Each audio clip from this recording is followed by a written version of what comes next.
একটা সুন্দর বাড়ি আর একটা সুন্দর গাড়ি। ব্যাস একবার শুধু এই কাজটা হয়ে যাক ভগবান, তারপর পুরো লাইফ সেটেল।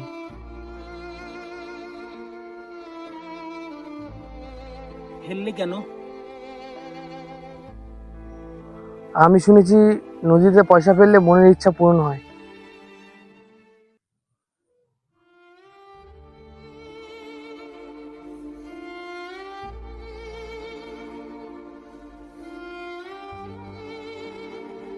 কি হলো, তুমি কি চাইলে? আজকে যেন পেট ভরে খেতে পারি।